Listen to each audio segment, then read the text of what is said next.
This is Tasha Renee with the Sacred Rage podcast. I am your host. I am a mainly women's Sacred Rage release therapy coach. I've been doing that for about 4.5 years. And I have created this space. There's some older recordings as well. If you guys want to go and check those out, they have some really valuable information in there.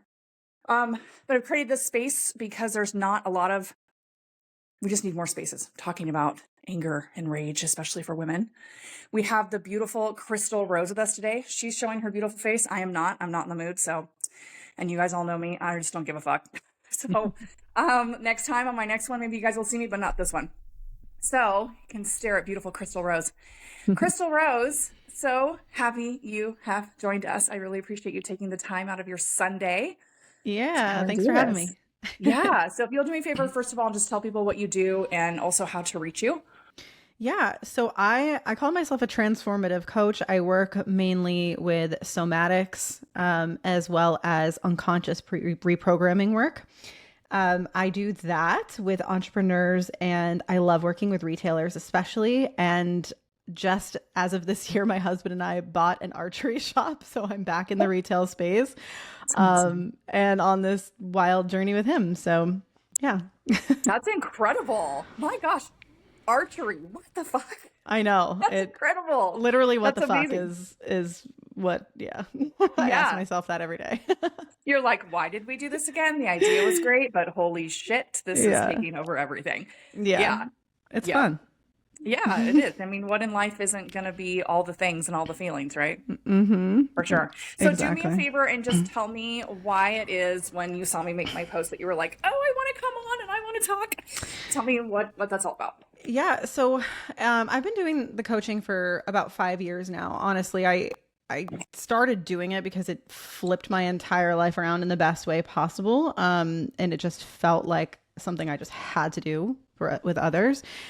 And so anger and rage was something that it was like a whole new world, I guess, opened up. I didn't really think about it much before I started doing like somatic work. And I think a lot of women really deny themselves anger, the ability to feel and express anger. And so when I saw your post, I was like, hell yeah, I have my own story around it. And I just thought it would be, good to share. A great platform to share it with. Yeah. Yeah. And please do, because we do, I think if there's lots of things I hear from clients or potential clients or even people never become clients. I think the biggest thing is they're terrified. They're terrified to feel their anger. They're so afraid. They're like, oh, I already feel this insane, intense, emotion building up inside of me. What do you mean, let it out? If I let it out, it's going to take over everything and it's going to destroy everything. And I'm afraid it's going to be too much for somebody else, too much for myself. I'm not going to be able to control it. Yeah. And so go ahead. I think that the more we talk about it, the more we normalize it, the less scary it becomes. And I try to tell them all the time, it's like, this is not the same as you just losing your shit one day on somebody. Mm-hmm. Right. That's where it takes over and does scary things. I mean, honestly, it's what it's doing to you now, right? Because you're not in control of it. It's in control of you. When you, in purpose, get into a safe space where you're meant to let go of it. So it's being done in a therapeutic way. Right. Now it's being done where you're in control. You're deciding that it's coming up and coming out. And it's coming out for reasons for you to get it out of your body, not for you to unleash on somebody else. Yeah. Which is really important. So for me, it's a little different because I didn't know I had that built up inside of me. I was completely unaware of it. And I think the fear was very unconscious because I grew up with a very violent father and he would just lose his shit. Like the anger that he would express was just absolutely terrifying. And so I think what happened was there was just this part of me that was like, nope, being angry means losing control. And I will never do that. I will never allow myself to do that. And that wasn't like a conscious thing. I think it just kind of like was internalized. And so when I was a teenager, I was, my family life was really fucked up. Okay. Like I had this like crazy, horrible, violent father. My parents got divorced and my mother was undiagnosed bipolar. up until like just a few years ago. And so like there were so many things that happened in my childhood that I just thought she hated me. And then being able to look at it through a completely different lens as an adult was like mind blowing.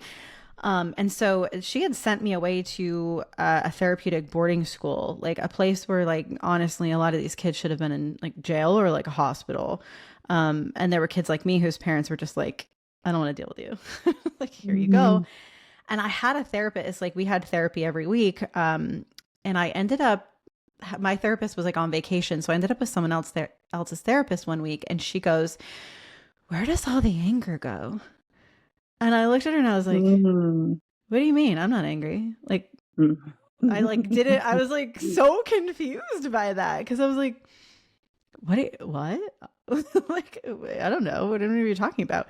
And of course I was like probably 16, maybe 17 years old at the time, just kind of like, lady, you don't know me. I'm not angry. And now like that's not a thing. Typical teenager, you don't know me. I'm not angry. Like, that's not a thing. But it's funny because that really stuck out. That was something she had like picked up on because, you know, she had learned about like my childhood and some things that I was going through at school. And she just asked that. And I was like, what? And of course, like, you know, I think in my 20s and having like a boyfriend, a fiance or whatever, like I would get dramatic and like get so mad, but I wasn't like, I never really felt a lot of emotion for him, period. So a lot of like the anger I would like create was like just drama. Like it wasn't like, you know, like I didn't feel it in my depths. It was just like, oh, I should react this way here. Or, you know, in order to create like, I mean, it was such a toxic situation. I was very toxic at the time. So sure, you know, there was a lot of that. I mean, naturally you don't have, you're not getting any role models to figure out where to put all this stuff. So yeah, no, makes sense. Yeah, I had this like super traumatic childhood. And then I'm in my 20s being like, oh, I just really want to be loved. And so, I mean, I wrote a whole book about skipped a bunch of steps. Yeah. That. Yeah. And I just, you know, tried to be loved by every man I met. That was pretty much that was the way I coped. Which makes sense. I mean, what else were you supposed to do? What else were you taught, you know? Exactly. And so it's funny because the first time the whole anger thing came up was, it was before I got into somatic work and I went to, do you know the clothing brand Girl? There's like 3 R's in it. No.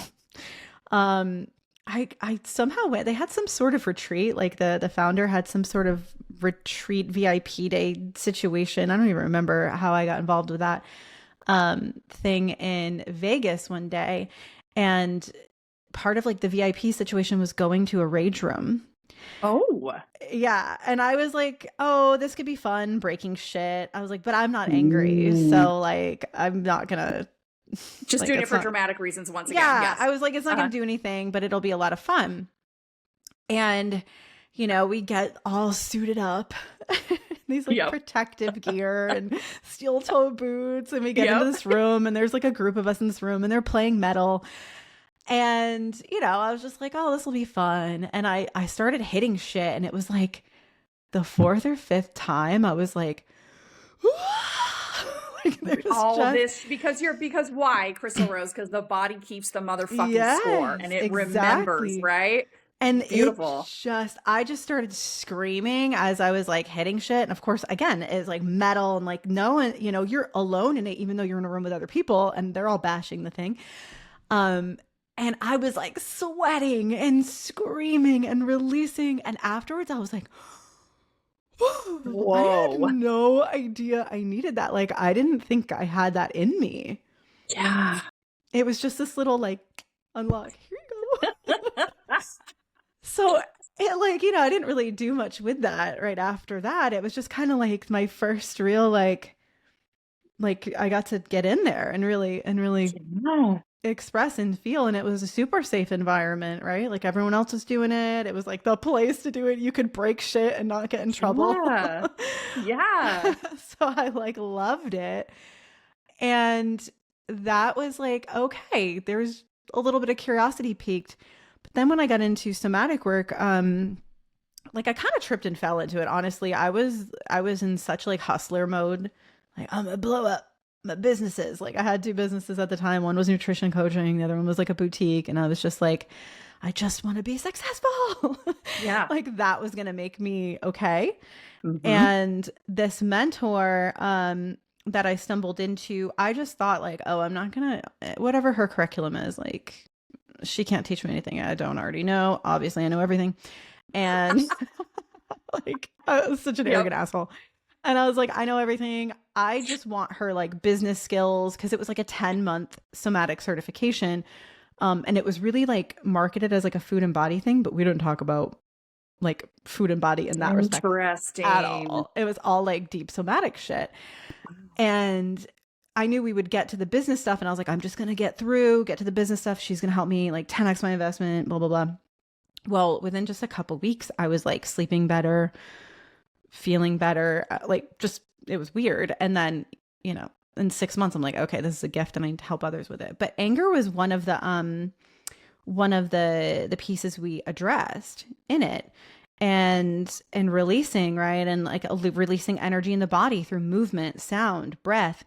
And, you know, I realized like the whole rage room situation, like that was all of it, right? Like movement, sound, like screaming and like breathing and like getting all into that. I was like, very interesting. Like you move so much energy. And so there was like a whole module on anger. And I was very just, again, like kind of like, you know, like it just wasn't an emotion that was available to me. So I didn't really know to be afraid of it. It was just unconsciously I was terrified of it.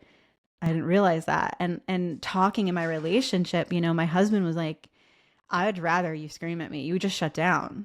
Like if you piss me off, I don't want to look at your face. I'm done. Like, yeah. So your trauma response is freeze, which is to shut down. You just, you know, just numb out basically. It's like, right. No. Because I would get the shit kicked out of me when I was like a teenager, this was you know, or survival younger. mode. It was, survival mode. Yep. Yeah. So there was no fighting.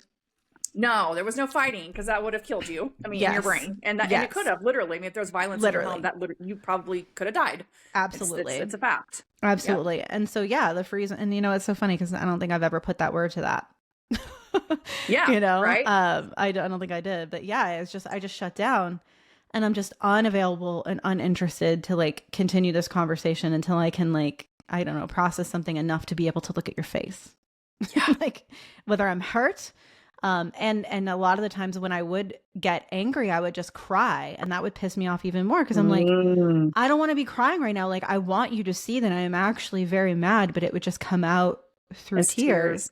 Yeah. And so it was like very unavailable. It was just an unavailable emotion. Yeah. Yeah. Because I hadn't. Yeah. And you're I love that your therapist picked up on this, because basically what was happening, by the way, is she wasn't picking up that you had anger. She was picking up the fact that you didn't have anger, which didn't make sense because it's a human fucking emotion and all the shit you've been through. And she wasn't even my therapist. She was like my substitute therapist. Yeah. Nice. Yeah. For like 1 week. Oh my God, that's funny. She was probably because anybody's a therapist, or as you know now, right? If somebody's describing their life and it's this terrifying thing that's happened and there's abuse, and you're like, okay, and so where did you feel the anger? And if they say to you, what do you mean? Yeah. Well, don't, like, looking on the outside, if you look at somebody's life who's been upset, wouldn't you think they'd be pissed off that they were put in those situations? Doesn't that seem like a normal thing for somebody to feel? Well, yeah. So why aren't you feeling it? Shit. Fuck, I guess I don't know. So there's the repressed anger is a huge one, especially for women. And the crying, by the way, I can't tell you how many women have just been so mad, right? That they just, because we're conditioned, first of all. Okay, we're conditioned that women get to cry. Crying makes sense for us. That's safe for us to do, for us to cry, for the most part. And of course, what are men taught? Men are taught that they're allowed to be angry, but they're not allowed to cry. Exactly. So that's an okay emotion for them, because it's usually modeled to them by by their dad, you know? Exactly. Yeah. And then for us, it's like, then we feel like when we're crying, when we're angry, now you're not taking us seriously, because, you know, and we can't tap into that thing. So what I tell people, by the way, if you are somebody listening who has the whole crying thing, is to allow yourself to get really mad at the fact that you're crying. Because once you tap into being pissed off about crying, guess what? You're fucking pissed. And then you Mm-hmm. can continue to move into the anger of just, so you can even say, I'm so fucking mad that I'm fucking crying right now. You're pissed. Now you're mad. You've tapped into it. So then Mm-hmm. keep going. Why am I mad? What do I really want to say? Why am I actually fucking crying right now? What is it that I really want to say? Why am I mad? And start saying out loud why you're mad. Absolutely. And then you tap into it. Absolutely. Yeah. Like I didn't realize that. And I'd heard somewhere that like depression is actually a lot of the times repression, like repressed anger. Yes. And so I had been experiencing, I mean, like 2019 was really bad for me. I mean, I went on this like, I'm gonna accomplish everything bender. Like I was like, I want to do speaking and I'm gonna do this and I'm gonna do that. And I kept like barfing out all these accomplishments and I was so miserable. I wanted to disappear and I would have these like bouts of depression spirals. Like I would start with anxiety and I'd like spiral into depression and I couldn't it was like you just had to wait for it to lift. Like I didn't know how to like get out of it. I had no mastery over my emotions whatsoever. And it was like just before I went into this program, like the year before I went into this program, but I realized like, wow, a lot of that repressed anger turned into depression. Yeah. Essentially. Yeah, because what happens if you don't get it out of your body, it will implode. Mm-hmm. So what happens is then that depression, by the way, then turns into illness, and that illness will then seep into your organs. I tell people this all the time. The number one cause of stomach cancer is repressed anger. Oh my It's God, also yeah. been linked to breast cancer, eczema, gallbladder, anything throat related, because hello, Yeah. speaking, right? Anything Yeah. throat related. So yeah, it will continue to cause issues and problems. And I love that you're talking about this because, you know, I've had coaches many times, you know, because my business is it's impactful. It does all these things. And then I've had issues with trying to actually, you know, get it out to be really successful so it could sustain me.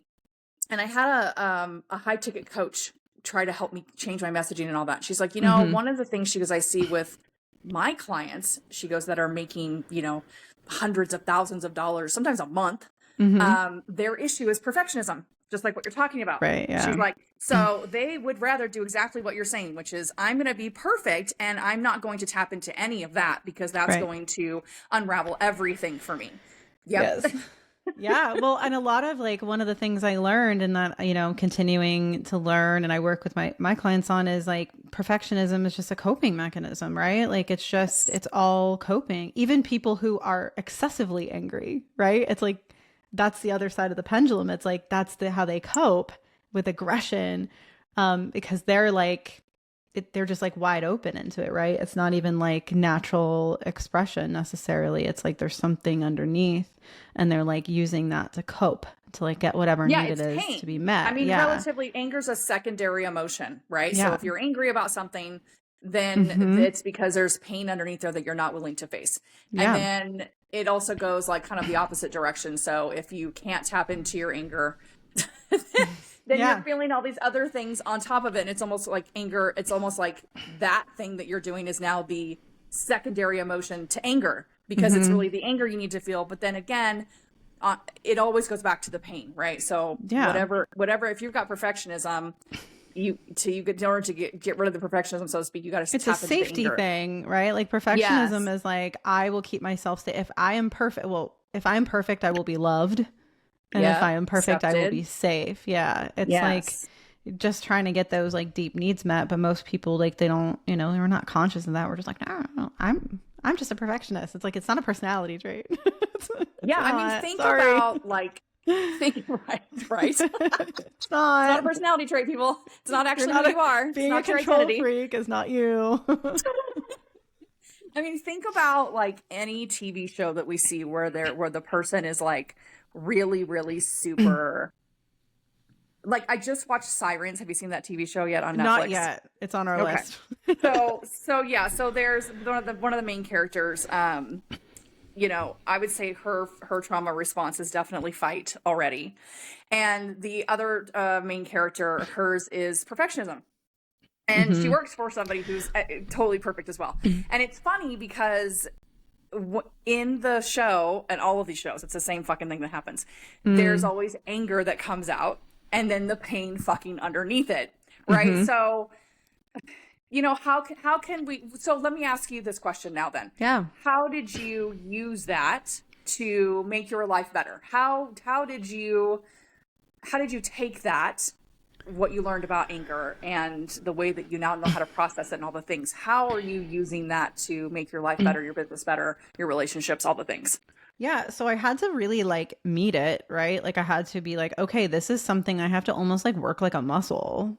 And like, and of course with somatics, it's like you're always asking yourself like, what does this feel like in my body? You Yes. know? And so and then after a while it just becomes more natural over time. And I think sometimes having that awareness, just like you know better, you do better, right? And then it's like also like going deep into the root. And so as I'm healing the root of all of this trauma and pain that I'd had for, I mean, I think what was I, like 38 when I finally started doing this work or something, maybe like 37. And it was like all of those coping mechanisms and behaviors were actually unraveling because I'm meeting the root and healing the root of them.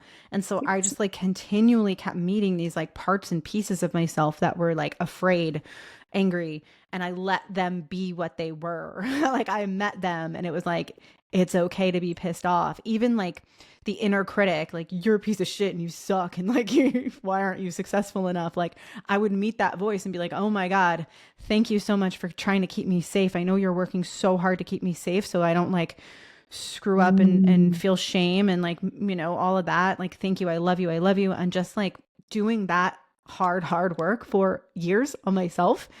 And it just started to unravel. Like one of the things with anger that actually came up was my husband pissed me off, which it is so rare that we'd like argue or fight, right? Like we have like discussions a lot of the times where we're just trying to see eye to eye. Like that's always our goal, is like, I need to see where you're coming from. You need to see where I'm coming from. And there was something, I honestly can't even tell you what it was, but I was pissed. And it's so rare that he like pisses me off, right?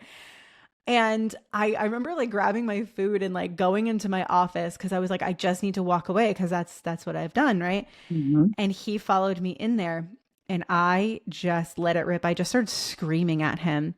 And none of the things I was saying to him were like mean or abusive or anything. It was just like full on expression about how I felt. And it just kept coming. And after a little bit later, he was like, "I'm so proud of you." Oh, I love him so I'm like, much. who We does all that? want Like, a man like this. Yeah, right? we I'm like, hold what space for our man? anger. God, Like, how what man? like It's how like, healing for you too, because so yeah. this is why I say my sessions, when people do my one-on-one sessions, there's only one session that's fucking needed. Only one.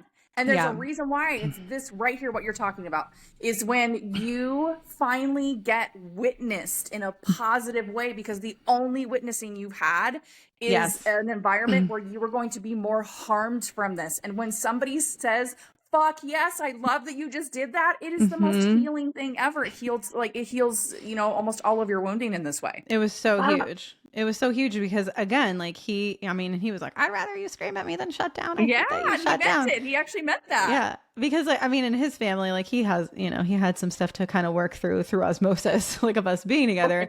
Where his parents would like hold it, hold it, hold it, hold it, snap, like that's what he's used to, is just holding it in until it like kind of explodes with something like dumb, usually, because it's not, it's like a Which soda was bottle. so your reactions were actually a repeated pattern for him, it sounds like. Like my reactions were probably in a sense, but then also like I never just lost it on him. Like No, but I mean the fact that you would hold it in and hold it in for him and his pain body, right? His natural reaction probably was to think like, "Oh shit, this is gonna fucking erupt at one point," because even though it never did, well, he might have thought that. yeah, probably in a sense too, but then also like I think like when he fucked up as a kid, like his parents would just lose it, like just pop off, because Oh they don't talk about anything in that family. Like they just no, didn't talk of about course anything. not. So it was like all of that they would just like pop off. And so I think he was just like more comfortable with that. And so the fact that I like would shut down, he's like he gets like kind of Velcro puppy, you know, like if you're mad at your dog, like I have a little pitty, and if you get upset with her, you correct her, she'll follow you around for the rest of the day, like, love me, I'm sorry, I'm know. sorry. Like, yeah. and he's very much like, hi, I love you, like, what can I do, right? Like, cause he is so uncomfortable with that, like, I'm not just like mad, I don't just jump to that. Yeah, because again, I'm telling you, this comes from a space of him expecting you to blow up at some point, because that's what he grew up with, right? So he'd rather have you just explode, because now it's over. Now I don't have to worry about the buildup. And then of course he loves you and doesn't want you to keep that inside of you. I fucking love him. What a great man. Tell him I said thank you for being the safe space. It's just such a beautiful thing. Yeah, you know, like I really think, like, you know, people talk a lot about being, you know, being single, and yeah, there's a lot of work that you need to do on yourself separately from someone, but I do think a lot of healing happens in relationships. It can only can, you know, like some of it. I mean, how are you supposed to?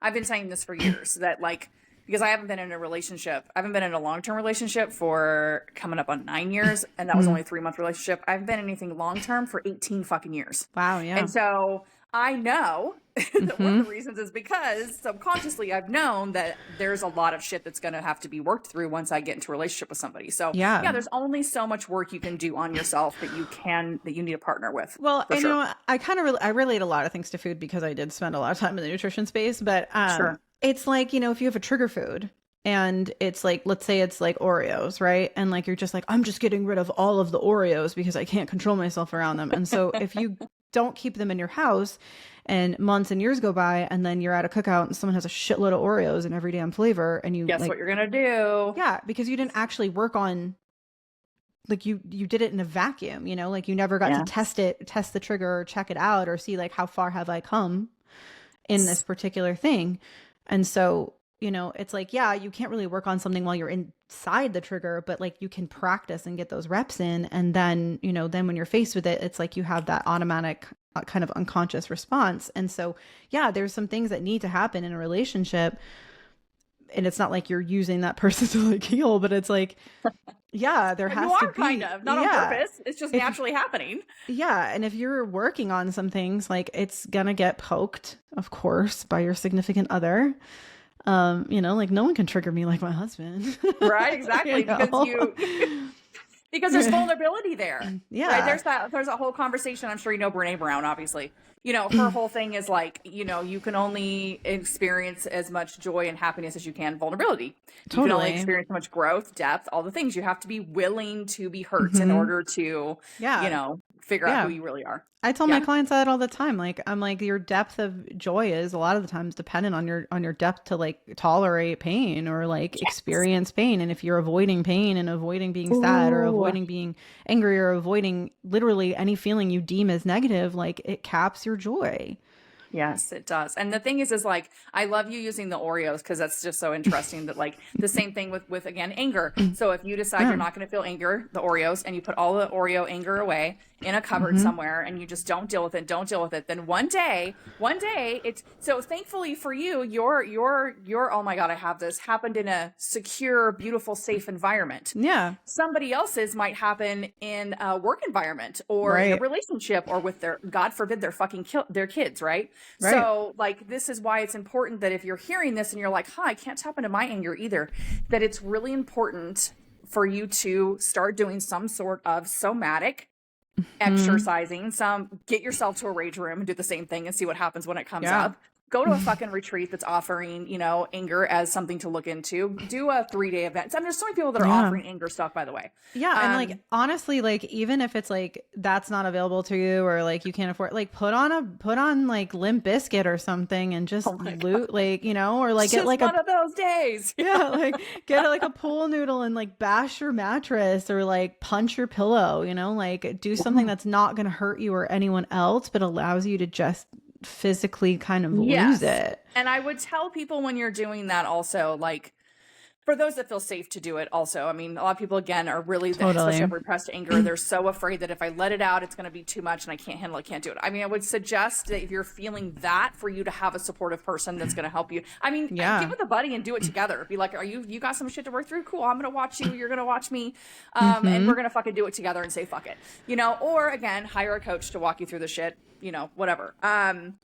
But I really love the whole conversation about, well, part of it also, as I want to make sure I say, is that people who are scared, again, I've helped hundreds of women. I've helped a handful of men too, but hundreds of women. And I can't tell you how many times that they all come to me and they're just like, I mean, literally, I've seen them like on Zoom, like shaking on first day of anything we're doing, right? They're just like, they're so terrified. And Yeah. I will tell you that, which just makes me emotional, because it's like the courage and the bravery to be like, my body is freaking the fuck out. It's telling me to run. It's telling me to fucking shut down. It's telling me not to do any of this. But there's this voice and this thing behind that says, I can't live like this anymore. There's something in here, and it deserves, your inner teenager and your inner child deserves to be heard. And that's really what's trying to come out, right? So anyways, what I wanted to say was, I have never, and I mean never, ever, ever, ever, ever, ever had a client have more anger, more grief, more sadness, more pain ever after doing therapeutic anger work, ever. There has only always been more peace, clarity, happiness, joy, money, fuck. I mean, literally, like, your relationships heal. I've seen chronic pain removed after just one session they've been carrying around for a whole lifetime. Like, it's a huge thing. So try to remember that, again, like, I love that we're talking about the word safety around this. Like, your anger is trying to keep you safe. Your nervous system's trying to keep you safe. Yep. When in actuality, it's upside down. It's working the opposite direction right now. It's working in this way of keeping you silent, because I think that's safety. And I want you to, like, look back and ask, for people who are listening, ask yourself, how has that been working for you?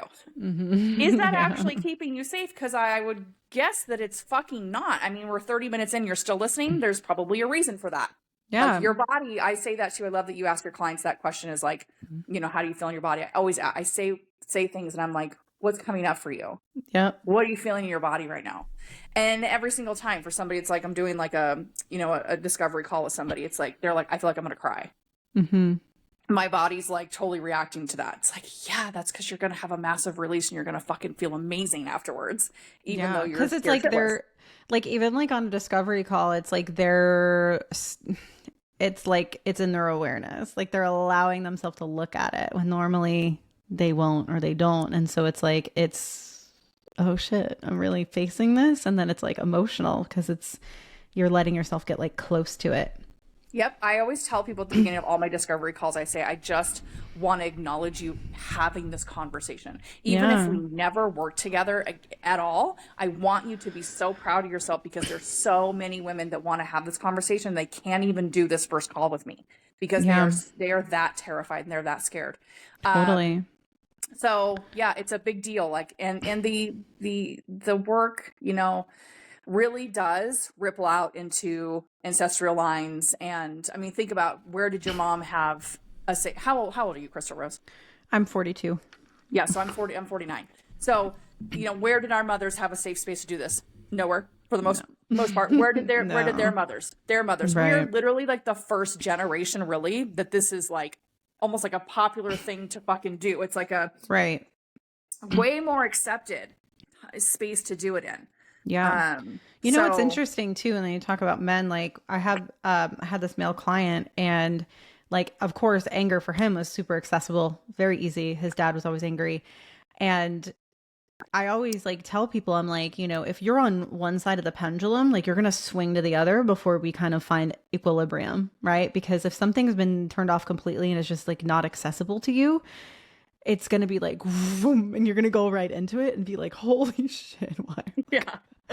Where's this coming from? Right. Like, and that's what I think a lot of people get scared of, because they just feel like, if I let myself cry, I'll never stop. Or if I let myself get angry, I'll never stop.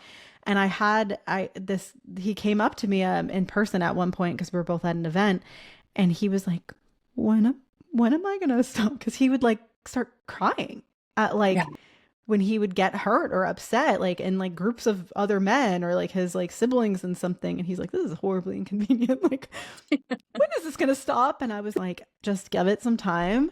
Cause like your body has just been like cut off from it for so long.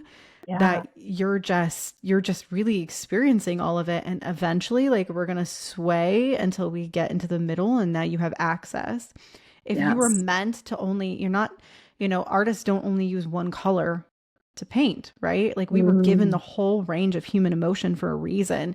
And so they're all okay to use and express with.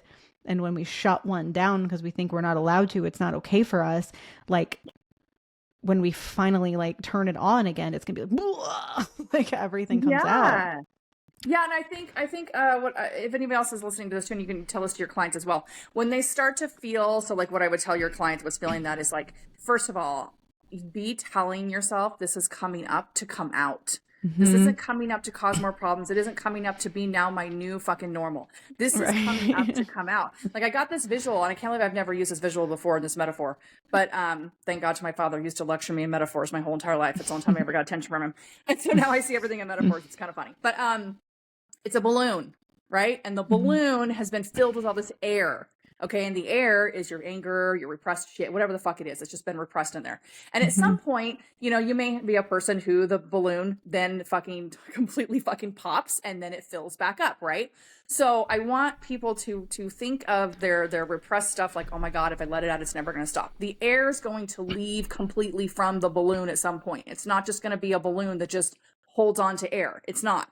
It's going to completely decompress at some point.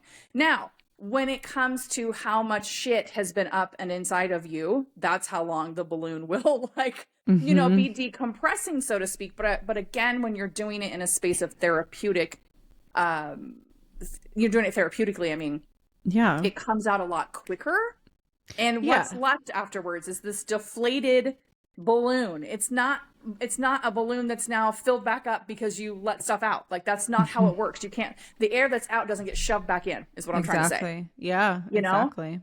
So a lot of the stuff that I used to experience, like when I was talking about like anxiety spirals and depression and all that, like, I haven't experienced anxiety in over 5 years. Like, wow, or depression. That's amazing. Isn't that insane? Like, I feel like it gets looked at as such a life sentence.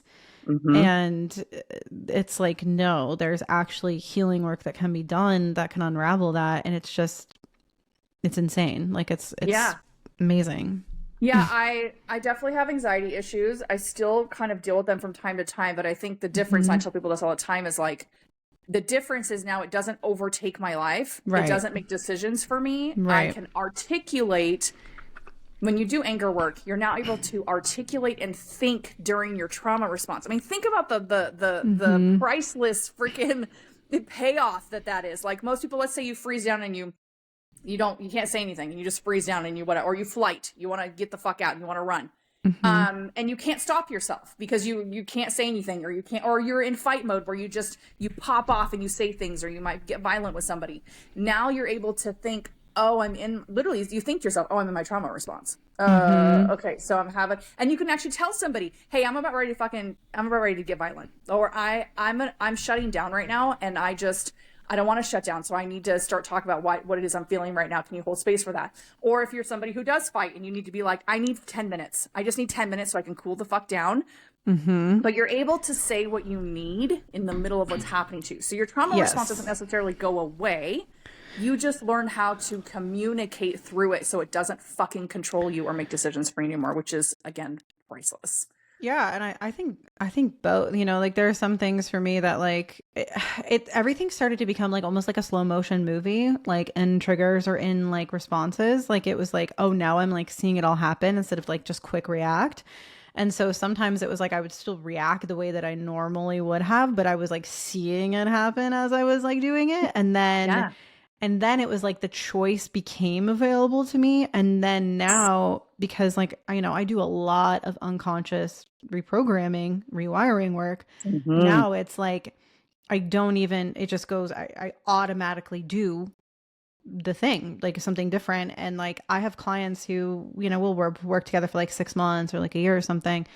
And I'll get messages like months and months and months after we were done working together. And they'll be like, holy shit, this thing happened. And I'd normally do this. And now I did this, and I didn't even think about it. It just happened. And I'm like, fuck yeah, it's working, right? Like, I don't need you to stay with me forever. Like, I don't want people to stay with us forever, right? Like, no. Like, I can't even, like, my 6 weeks program when I first started this work, again, it was like 4.5 years ago. So this shit wasn't even popular. Okay. There was Mm-hmm. no, if anything, people were, I put the cross sign up and do the, cause it's like back then it was even more like, oh God, I don't want to tap into any of that shit, And so Mm-hmm. I think that it's this really beautiful thing when you're able to now have it work for you instead of against you. Now it Mm-hmm. actually catapults you like through something. It actually moves the energy through your body and will never get fucking stuck in your body again. And now you Mm-hmm. become it's literally like it's a completely different person. So it's alchemized into moving forward. And so, Yeah. for me, when you talk about anxiety and stuff, not only was fight like it still is, it's my main trauma response to things for sure. Mm-hmm.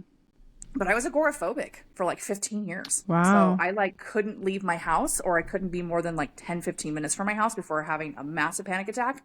And my Mm. panic attacks were basically me passing out without actually passing out. So Wow. it's extremely terrifying.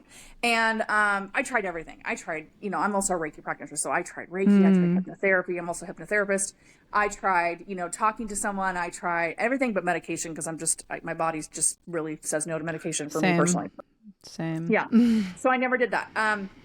I asked for God to kill me. I missed out on so many things, birthdays, weddings, deaths, funerals, Mm-hmm. so many things. I lost friends, I lost Yeah. boyfriends, all the things. And anyways, what finally did it for me was when I had my own sacred rage moment in my kitchen, Mm-hmm. organically. I just was walking around talking about how pissed off I was at things. And I screamed this scream that's never come out of me before or since. It was like this demonic, deep sounding shit. And it was weird. It was very weird. And when it was over, I was like, I felt freer and happier and clear and all these things. And I was like, oh my God, something physical just fucking released off of me. And it's interesting because months and months later, I did not put these two things together. But about two Right. months after that, I all of a sudden was like, you know what? This happened in November, end of November. So it's a month later. I was like, you know what? 2021 me doesn't give into irrational fear anymore. Mm. And I was like, I'm going to get the fuck out of this house and I'm going to fucking change my life. Now, I've had these feelings before. Okay. Obviously, I'm this person that would do these things.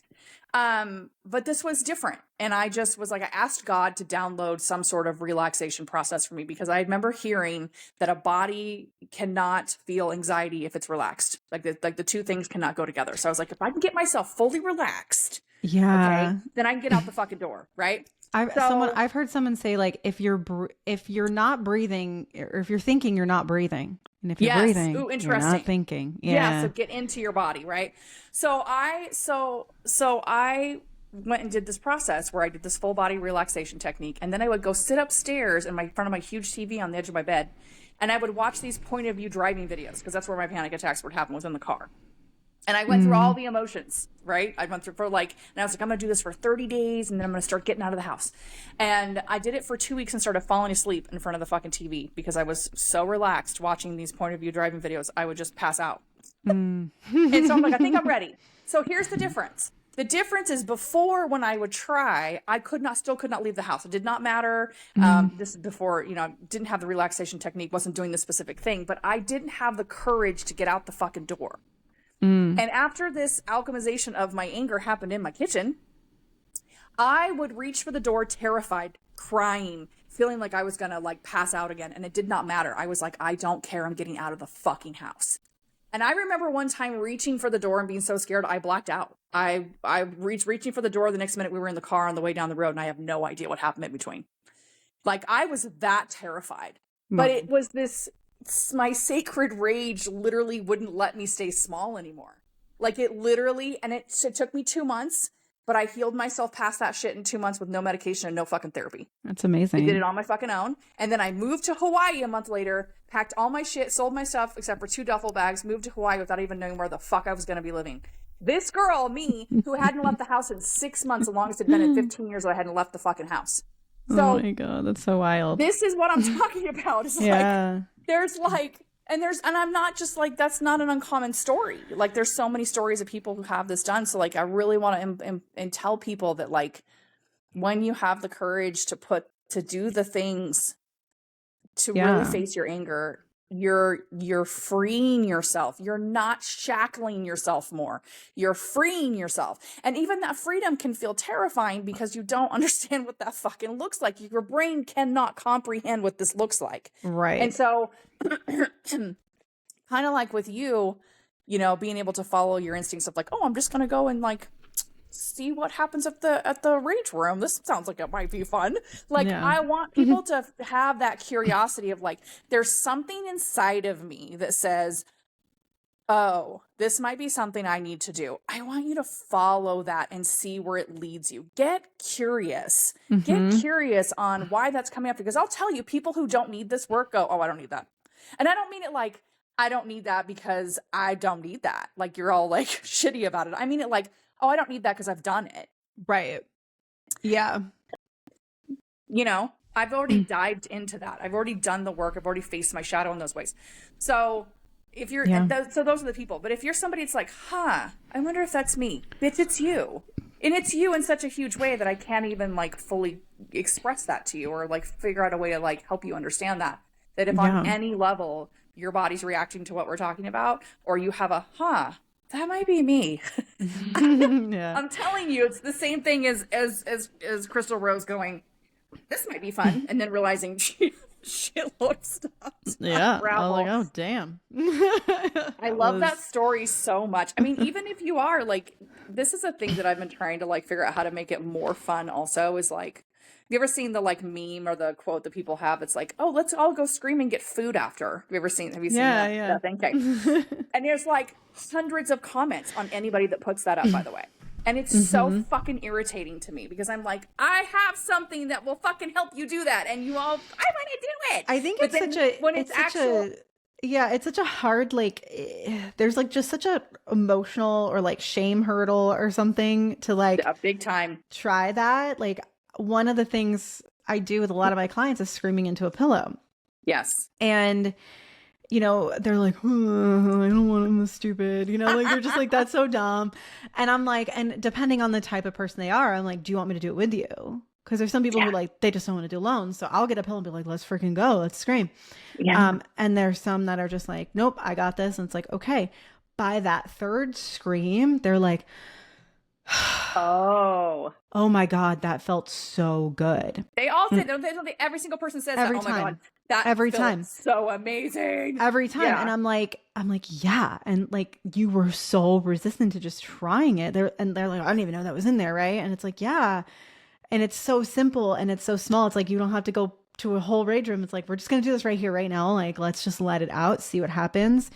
And I had a client, she was a doctor and she brought a pillow with her to her office. She had one in her car.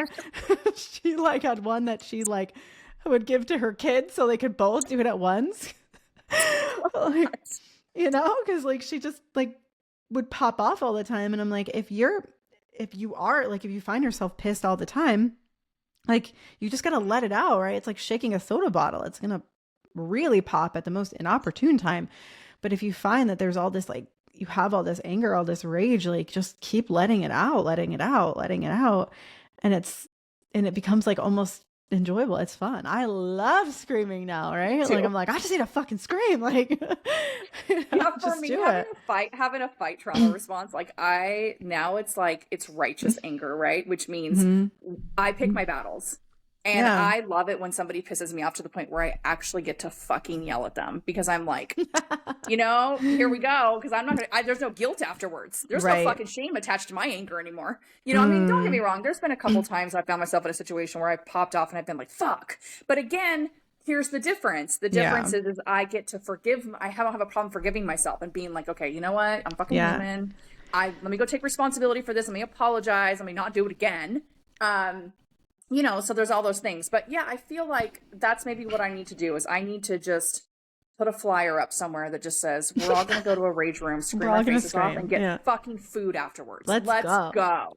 Because I love hearing you talk about your experience because I'm like, oh, maybe that's the key is like doing it on some fun aspect. And then all of a sudden people get to tap into like, oh shit, I think there's more there. Yeah. So now I want to work with you closer because I want to figure out what the fuck this is. You know? Yeah, I think like with what you do, right? Like if someone doesn't like me in the past, right? Like I'm not angry. So like I'd look Yeah. at that and be like, I well, don't need that. that's not for me. You Yeah. know, that's not for me. You know what's interesting for me now too, that I've like changed my relationship with anger so much is that now like it's totally fine if people are mad at me. You know, Ooh, like I've had clients get mad at me and I'm like, you are absolutely allowed to be mad at me. And like I can yes. hold it and not run from it and be like, I've got you. Be pissed. So, Let's so talk there's about that. another sign for people, right? If you're trying to figure out if you have anger issues, are you able to hold space for other people being angry at you when you know you're not in the fault or in the wrong, right? Yeah. Or people who are angry around you, or you see somebody else being angry, and your first thing isn't to be like make fun of them or be like, "What the Hmm. fuck is their problem?" If you're Right. doing that, you have anger issues. Hmm. It's a definitely the whole mirror effect is most definitely happening. Yeah. So another way to look into that to be like, huh, again, because I'll tell you, there's still times when people get upset with me and I still have a fight trauma response in regards that I still feel like, ugh, I get like upset. But it's like, I can articulate and have a conversation with myself. So I can lead myself through to the other side of it and take responsibility for that. Um, so yeah, but I think if you're somebody who, like you're saying, if you're more of a freeze mode trauma response, and you're feeling like you can't hold space for anybody's anger, especially when they're mad at you. Yeah. That's an Yeah. interesting conversation. Yeah. It's So cool. do you also offer your clients, like, do you have clients like for you, what's a typical like person come to you for issues for? So I end up working, like I said, with a lot of business owners that generally have worked their freaking faces off and either are burned out or they're no longer, or they're like, they know that they could be heading there, or that they want to find new levels of success without working harder, pushing harder. Because like, you know, increasing capacity is like a really big thing of like what I do with like the whole, like, I don't like, you know, work-life balance, but like work-life harmony. So, I mean, I have a client right now who's doing like 800K to a million a month. Mm-hmm. And it's Damn, like, that's fucking yeah, amazing. it's Holy insane. shit. It's insane. And like, it's, you know, turning it from like, this means something about me if I do or don't hit my goals or whatever, right? Like, and like her being able to like play in it. And then, you know, the reason why I've known her for like 7 years and she's known when I've done, I knew her when she just started doing 100K a month. Um, It's and just that was, still so much, but I it's like know, nothing I in know. comparison. I know. And So that was awesome. like, you know, that was like an edge for her now too. And so the Yeah. reason why she was like, I want to work with you is because I spoke to like, the better it gets, the better it gets. Like it can be even better, you know, like inside and really Yes. enjoy this life as opposed to like, this is an engine I need to keep running. It's like, okay, like, what if this is really good, but what about great? What about extraordinary, you know? And I've got another client, she's running multiple retail businesses and um we go into like safety and releasing the anxiety and things like that 1 minute and the next minute we're talking about leadership and her teams. Right, like, Wow. you know, so like I love being a somatic coach who also has experience running businesses because this is not my first, you know, I'm not a coach who only, this is my only business. Like there are coaches who Yeah. are quote unquote business coaches and this is the only business they've ever done. Like I've had successful businesses outside of this and you know, I'm as like now I have another business aside from my coaching business. So I love jamming on business and strategy, but we always do everything from a somatic angle. So it's not about like what is she doing that's making her blow up. It's like, cool, do you actually want to do that?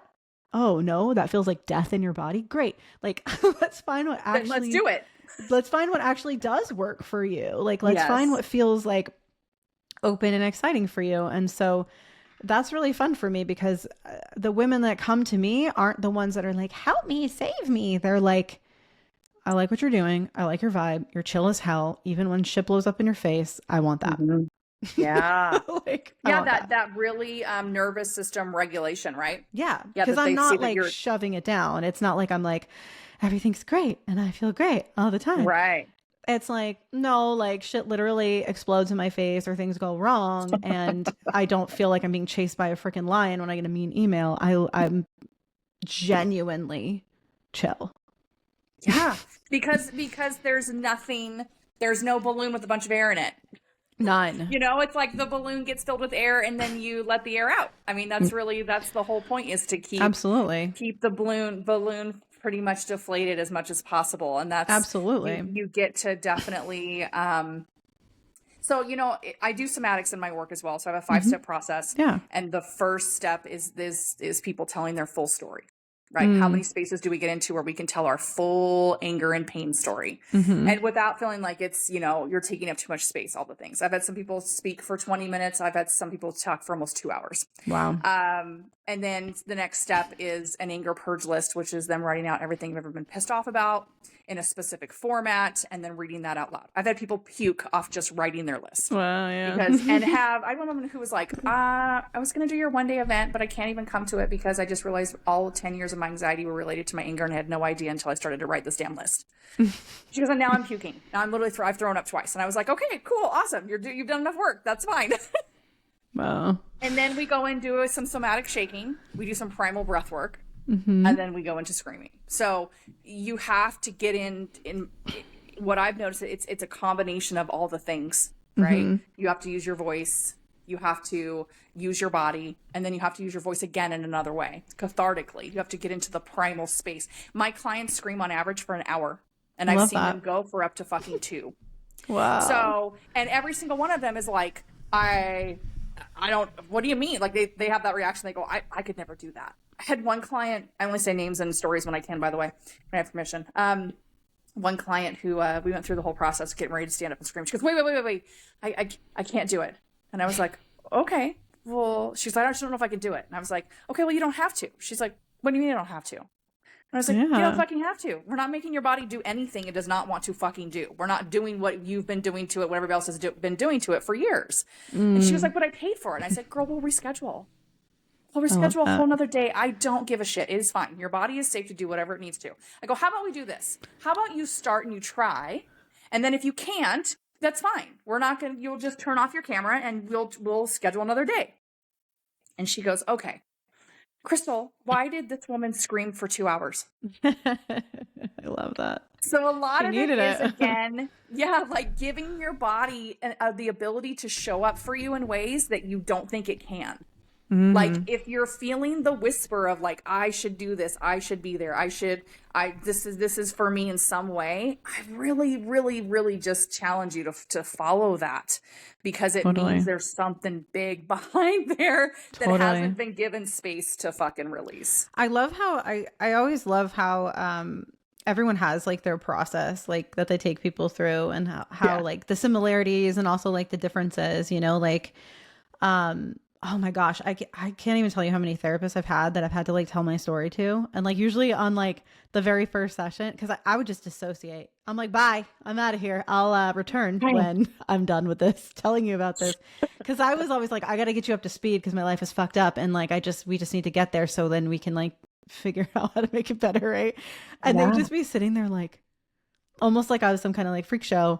Because they'd be like, what the hell? Like, and why aren't you crying right now? Like, what? Like, I normally would have like a patient like sobbing, and I'd be like, oh, like, nope, it's just what happened, right? So disassociated from it. Yeah, so disassociated. And so I find that like when I'm working with people, if there's something like deeply traumatic, like I don't usually have them like tell me, because a lot of times I'm like, look, I don't need you to tell me what it was, how it went down. I was like, we're going to find like the root of it, and we're going to get to it, and we're going to move through it. And afterwards they usually share like what it was about. Yeah. But I'm like, I don't need you to, in order to like help you, like in order for us to like kind of like get in there. Because like, I know that dissociation is so easy. It's just like, okay, and I've already told this to 1,000 people, and it's weird how it doesn't upset me. And it's like, yeah, because body is like, nope, we're out of here. Brain is just like, I fucking love that you are somebody who can hold that space for people who do not fucking like you don't need to. They don't need to fucking go into all the things, right? Yeah. What I have found, because I'm also a psychic, that when people, I can tell when they're doing that. They start telling their story, and I can tell they're doing that. And so I have this ability to literally tap into what's going on with them and start asking them these other questions. Like, I'm like, okay, you just told me what happened to you, but I want to know details. What happened when he held you down and fucking raped you? I want to know what you were feeling. I want to know what the gory details are. And the thing is, you would think that would like re-traumatize somebody, right? You would think that would just be like, why do we need to go the fuck in there? But I think with my clients, it's a space of them not ever being able to truly tell what's going on with somebody that they know isn't going to react like, what the fuck is happening with you? Like, oh my God, like I definitely have empathy. Like, I'm like, holy shit, you went through a lot of shit. Like, that's like insane. But like, I have clients who, I have a friend of mine who, you know, grew up in a cult, and her father, you know, abused her sexually and then passed her around to all the men for years. That fucking happens. I have clients who have been sexually abused so many times they can't remember how many times it was. Like really horrific, disgusting, awful things. And when it's coupled with bringing all of that out, and yes, them feeling like I've had so many, I keep putting my hand over this microphone because I keep forgetting it's attached to me.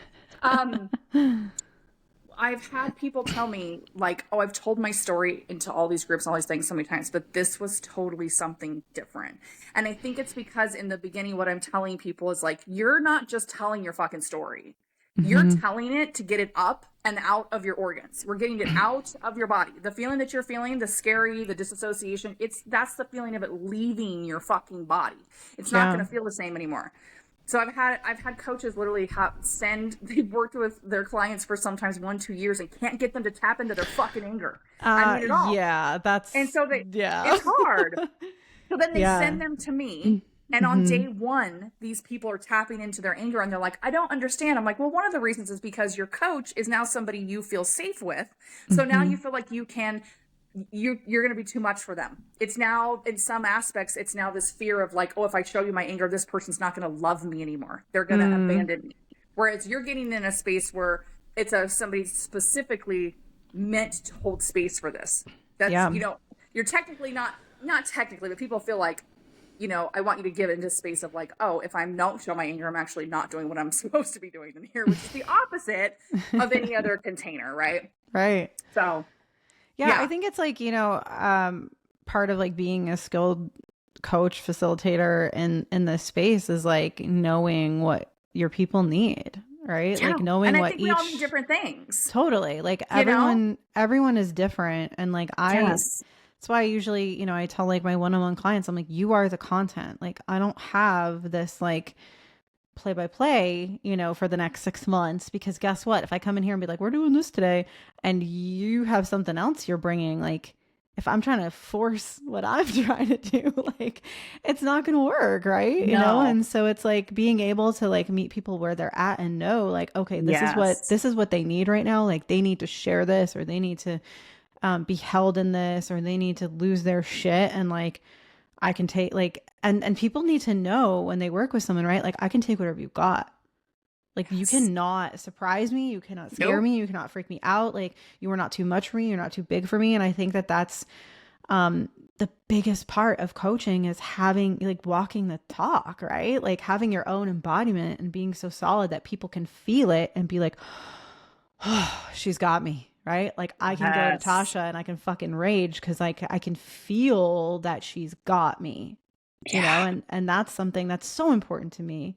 Me too. Is, you know, like continually to work on myself, because if I'm just kind of like, oh yeah, I've got you, but like someone does something that like triggers the fuck out of me. Well, now we're both sitting here and we're fucking triggered, and how can I help you? You know, like no, like I've got to be able to work on my own shit so that no one can like bring anything to me that I can't hold. Yeah, it's fully embodied in what you do. That's what that term means, right? Right. And you're right. It's like, I think the biggest compliment I ever receive, and I receive it a lot, and I'm gonna just toot my own horn because I don't fucking care. I'm not gonna be humble here. Fuck humble. You know, is like that's probably the main thing I hear from my clients is like, you're a safe space. Like even now it makes me emotional every time I say it, because how many of us had that? Like I didn't have that. I didn't have a safe space. Like I was totally turned away from my family because of my anger, big time, like massively. Well, especially never like allowed to show that. Especially like a woman to a woman, I think is like huge. Yes, the sisterhood wounds, the mother wounding that gets you know healed through that, and it's just Yeah, and I think that's another part of the whole like storytelling also, is just being able to really, yeah, have somebody just be like, I can't believe I've got called out when they're telling their story and they tell me like 10 minutes up. I'm like, really? I'm like, I'm just bear with me here. I'm saying this lovingly. Where's the gore? Where's the, what do you mean? Where's the details? Where's the shit? Like, and they're just like, they're like, well, I don't know. Like, I don't, do you really want to hear? Yes, bitch. I want to hear all the nasty shit. I want I must feel like I want to be called a sin eater. You know what I mean? Like, I just want to I want to take it all and I want to fucking just take it off of you and just put it back to the light in the earth, you know? Yeah. And just fucking get rid of it. But Some people anyways, need that. we're over an hour. I know you have shit to do today. So do I. So we're going to end it here, but I just, if people are interested in working with me, you can look me up under sisterhoodofsacredfire.com. Also same name on, Instagram as well, and by Gmail. How can people get a hold of you, Chrystal Rose? Yeah, you can go to my website, crystalrose.com. My name is spelled ChrysTal. And then, of course, I'm on Instagram at xtalrose, Facebook, all the things. Awesome. Fantastic. Well, I really appreciate your time, your energy, your story, all the things, and the shit ripples out. So yeah. I just really appreciate you taking the moment. It's been great to connect with you in this way too. I know we see each other on Facebook all the time, but to do the real time thing is really important. Yeah. Thank you so much for having me. I appreciate you. Yeah. Have a great day. You too. All right. Bye, everyone.